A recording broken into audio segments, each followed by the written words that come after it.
Hey, my name is Brittany Kraft. I'm a registered dietitian with Oshner's EatFit North Shore. I'm here with Healthier North Shore filming a grocery store tour here at Acquistapace's Covington, so come on in. Starting our tour in the produce section for a reason. This is where we really encourage you to start your shopping trip and perhaps spend most of your time is on the perimeter of the store. And the reason we say that is that's where you're going to find most of your fresh produce, meat items, things that we want to make up the bulk of our diets. In the inside of the store, there are some really good items as well. So not to say we're not going to go there at all, but that's where we tend to find more of the processed items that we want to limit more on an everyday diet. Breakfast, we might tend to have more fruit available, but lunch and dinner is a really good opportunity to try to get at least 5 servings of non-starchy vegetables in a day. A non-starchy vegetable, there's so many options. It's really any vegetable that you can find except for your starchy vegetables like potatoes, beans, peas, and corn. So we might reach for a fresh salad, some roasted broccoli. Bok choy is new popular item that we really enjoy nowadays. But lots of good choices here behind me for your non-starchy vegetables. We really encourage making your plate colorful. So every color of our fruits and vegetables that we incorporate into our diet, every diverse variety that we have contributes different micronutrients to our diet. That's why when we tell children to make their plate a rainbow, there's purpose behind that. A cost-saving measure is, while we love pre-cut produce, it tends to have a little bit of a cost premium to it. So if we're trying to save some money, getting just the whole produce is going to help us save a little bit. That being said, if money's not your problem, it's time. We love having stuff like this around available in our fridge to make sure that we're grabbing for it. I know I'm so much more likely to eat sliced apple slices as opposed to biting into a whole apple. So if that's going to be something that's going to help you get more veggies and fruit into your diet, shoot for that. We love bagged salads as a time saver, but as with any salad, we just need to consider the things that we're adding onto our fresh veggies. This might be a starting point for something that would be a meal, but we need to make sure, one, that we're incorporating some protein sources, whether that's a rotisserie chicken, boiled eggs, something to make it a little bit more filling if it's a meal in and of itself. And then just thinking about maybe we're going to swap in a different dressing than the ones that come in here because they tend to be a little bit higher in sodium than we might want. Most Americans eat too much sodium. The American Heart Association recommends that for heart health, we have 2,300 milligrams or less of sodium a day for most individuals. A great way to add flavor without adding salt is to use fresh or even dried herbs and spices. I love to incorporate fresh herbs whenever I can, and these are actually something that you can grow pretty easily in pots at your house if you're interested in doing that as well. Another big heavy hitter in terms of flavor and nutrition are some local products like these. We have 6 Day Acres microgreens, and we also have Sam Sprouts microgreens. These are 2 local growers that we really love that have some great nutrition products that you can put on top of salads, on top of sandwiches, on any finished dish to add a little bit of a pop of color. Another really great way to add flavors to dishes without adding salt or sugar or fat are to incorporate some of your aromatic vegetables, and here in Louisiana we know how to do that. So garlic, onion, we have some fresh cut ones here, and then also using spices. So using fresh peppers, using dried spices, and then also some local products. This is Louisiana Pepper Exchange, so it's just a pureed pepper that you can add into sauces or any dish to add a lot of flavor with really sound nutrition as well. Pop quiz for you. What is the difference between all of the colors of bell pepper? The truth is they're all the same plant, just at different levels of maturity. So the plant's going to start out green, and then as it matures and ripens, finally turn up to this beautiful red. That's why our colorful bell peppers tend to be a little bit sweeter, tend to have a slightly different nutrient profile as the plant matures. Another question we get pretty often is whether fresh, frozen, or canned produce will be your better option. Fresh always is probably the best choice, but as a very close second best, frozen is a great option. It can save some money to get frozen produce. You can get items that aren't perhaps in season for fresh, and fresh or frozen items are frozen at their peak of ripeness, so they really are nutrient packed. As long as we're getting produce that's frozen just as the produce rather than in a garlic or a cheese sauce, those are really solid choices. Canned also can be a great choice. I would probably put it as the last of the 3, but if we're looking at saving money, that can be a great option. We just want to look for no salt added or no sugar added varieties of canned produce. It's recommended to choose lean proteins like chicken, turkey, or leaner cuts of beef and pork. So when we're looking for leaner cut, we're typically looking for some keywords like loin, sirloin, tenderloin, flank, or round. We can also kind of just see it. What we're trying to avoid is saturated fat in the fattier meats. So that tends to be, your big chunks of fat or even the marbling. That white is your saturated fat that has a negative impact on your cardiovascular health. It's recommended to incorporate seafood into our diet 2 times a week. We can do that around here. So we like to choose things that are considered fatty fish like salmon or tuna. These contain omega-3s, which is a fatty acid that our body can't produce by itself. We have to get it in the food we eat. So things like fatty fish, flax seeds, walnuts, those are areas that we can incorporate it into our diet. Because we have such great access to seafood around here, I do want to mention if you are needing to restrict sodium in your diet, shellfish are going to be naturally higher in sodium than your fresh fish. So crab meat, shrimp are going to be higher in sodium. That doesn't mean we can't incorporate it, and that doesn't mean that it doesn't have other good health benefits, but just keep that in mind when you think about portion sizes or when you think about having an already high salt item and we're adding some crawfish boil to it. It can really start to add up that way. Ground turkey is a really great substitute for ground beef just because it's going to be very naturally lower fat, but 93% ground beef is still a really good option to incorporate. And then as far as chicken goes, choosing dark meat versus white meat really isn't going to make the biggest impact. I actually really enjoy to have chicken thighs because it's a very tender meat that you can cook in a variety of different ways and still have a very tender result. So that's a good option. The biggest thing that we need to consider with poultry is actually the skin. So just removing the skin, that's the greatest source of the saturated fat that we'll have in a chicken product. And deli meat would be things that we would lump in with processed meats just like sausage. So things that we would generally try to limit. We understand that these are items that you probably incorporate into your diet. We really just want to think about what are we doing 90% of the time or most of the time.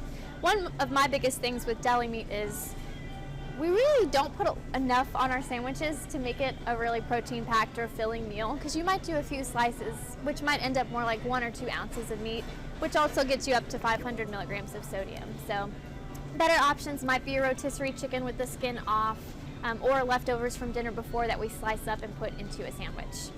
It can be a shocker for some, but the cholesterol in foods does not really impact your body's cholesterol near as much as it was previously thought. So food items like eggs that have cholesterol in them are not really a concern for heart health. So we've actually added eggs back to many heart healthy menus in hospitals. So as long as you're having 1 or 2 a day, that shouldn't be a concern. If you're having large amounts of eggs, you can consider incorporating some egg whites in with the regular eggs, but really we get a lot of the vitamins and fat soluble vitamins from the yolk itself, so I like to keep those in.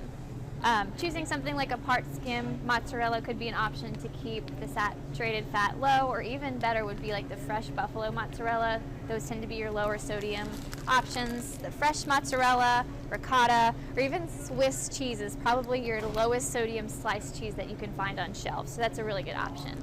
On the other side, your American cheese is going to be one of the saltiest ones you can find, so that's one that I tend to leave on the shelf. When choosing a yogurt, we want to just try to find either plain unsweetened and then sweeten it ourselves, or at a variety that's lower in added sugar. So I really like the Oikos 000. It's the black package that's sweetened with stevia. And then if you're going to use the plain yogurt, you can also incorporate that into a lot of recipes in place of something like sour cream. So I would actually choose probably the 2% just to have that same creamy aspect as sour cream, but this is great as a dip. It's great in mixed casserole recipes. It really is very versatile. When it comes to milks, for dairy milk we want to choose the lower fat varieties, which means skim or 1%, but there's a lot of plant-based milks that are options to us that are really good as well. When we're trying to find one that's more equivalent to dairy milk in terms of protein, I really like the unsweetened Ripple, which is like a pea protein milk that's newer on the line.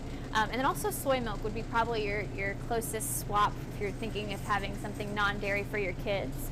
When we're choosing something like oat milks or almond milk, some of your nut milks, we just want to keep in mind that they are going to be pretty naturally low in protein, and we want to choose the unsweetened varieties of them. Another big popular one nowadays has been oat milk. Still solid if we want to get an unsweetened variety, but just keep in mind it does tend to be a bit higher in carbs than your other non-dairy milks. So for those of you who want to lower carbs or have diabetes, perhaps that might not be the best option for you. When it comes to picking breads, what we're looking for is 100% whole wheat. That means it's maintained all parts of the wheat grain and is higher in B vitamins, heart-healthy fats, and fiber. So a big key that we're going to look for is, like I said, the 100% whole grain. It's going to be vastly different than something that's like a honey wheat or a white wheat, because a lot of times those have caramel color added to make it look like you're getting a true 100% whole wheat bread when you might not be. Another thing to look for is on the ingredients list. If we see the words enriched wheat flour, that's an indicator to me that that's some white flour. You know, they removed the parts of the grain and had to enrich it back and add some of the vitamins and minerals back. So I'd rather have it just in its whole form as the 100% whole wheat. Sweeteners, something like honey or agave, would be two items that I would say get a health halo. But when it comes gram per gram or teaspoon per teaspoon, they're the same as just regular granulated table sugar with having sugar content. The only benefit to choosing honey would be choosing local honey, because it can help with seasonal allergies, but that would be the truest benefit for choosing something like that. So we just want to choose them in moderation, or if we're going to have items with, you know, a larger amount of sweetener, we can choose some plant-based, no sugar added sweeteners. So ones that I like, some of the newer ones, allulose is very new to the market. They have granulated allulose or an allulose syrup that's great for like a sweet tea or a coffee drink. There is also Swerve.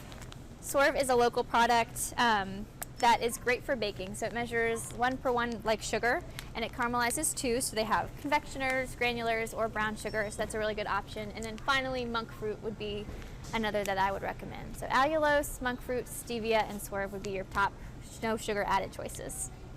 Nuts and nut butters can be a really good source of protein, and plant-based protein at that. So something I really do encourage incorporating into our diets.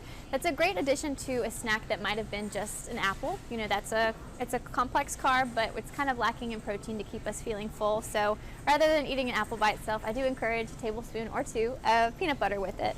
When we're choosing a peanut butter, we just want to really pay attention to the ingredients list. So ideally, a peanut butter ingredients list would be peanuts or peanuts and salt. This one right here is just dry roasted peanuts and palm oil. Some of the things that I try to stay away from when choosing a peanut butter is some brands will have peanuts and then hydrogenated vegetable oil in it. That's something that does contribute some trans fats, which the recommended amount of trans fat in a day is 0 grams. It increases your bad cholesterol and decreases your good cholesterol. So as long as we're a little choosy on the brands that we choose, peanut butter can be a really great addition to any diet. Like every section of the grocery store, the freezer section has your full spectrum of really high quality items that would be great to incorporate into every diet, or some of the items that we would want to choose less often. So in this case, the tool like the EatFit app really is a great option. It's EatSpace on your app or Google Play Store.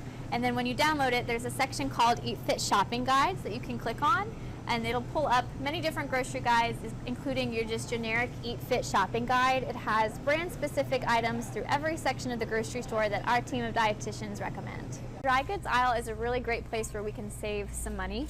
Choosing something like dried beans or dried rice would be a great way that we can add a lot of bulk to meals without adding a lot of cost to meals. My tips here are going to be beans are a great choice because that's plant-based protein, a really good option. When we're choosing something like rices, we want to choose brown rice, dried brown rice, or some of your other whole grains like quinoa, lentils. Those are really great options to incorporate into your diet. So let's head this way. All right, so with pasta sauces, our biggest tripping points are typically sugars and sodium.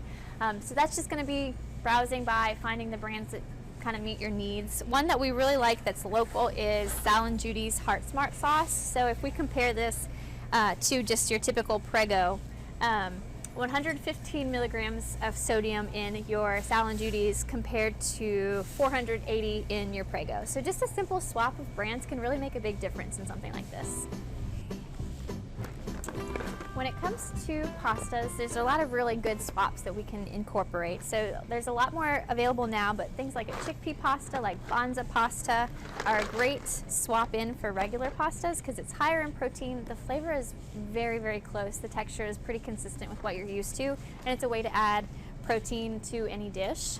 And then also, if you're going to just choose pasta otherwise, we would recommend the 100% whole grain noodles instead. Other swaps could be something like spaghetti squash, zoodles, or cauliflower rice instead of rice to have some lower carb alternatives. For oils, we generally just recommend any plant-based oil. I know olive oil is a very popular one. So there's kind of two options. You can go in the direction of olive oil. Something like extra light olive oil is a great choice for higher heat cooking. So if we're roasting or cooking in a saute pan, I would choose the extra light or the light for that because it's not going to smoke as quickly. Whereas your extra virgin olive oil, while still very nutritionally similar, this is going to be what we're going to use for something that we're eating fresh, like a salad or something that's marinated and eaten without cooking. Otherwise, it'll smoke and it impacts taste, and also it starts to break down, so it's not really as good for us nutritionally either. Another thing that's kind of been more popular in recent years is coconut oil. So coconut oil, while it's plant-based, it's one of the few plant-based oils that does contain saturated fat, which is not as great for our cardiovascular health.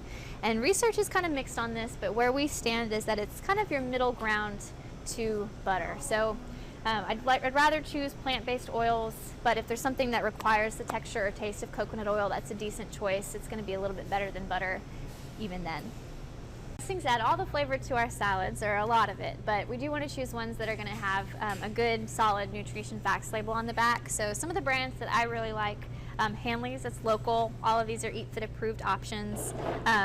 Lower in sugar. The sugar in the strawberry vinaigrette actually comes from strawberries. Another brand that I like that's more widely available everywhere else is Primal Kitchen. They have some pretty solid dressings as well.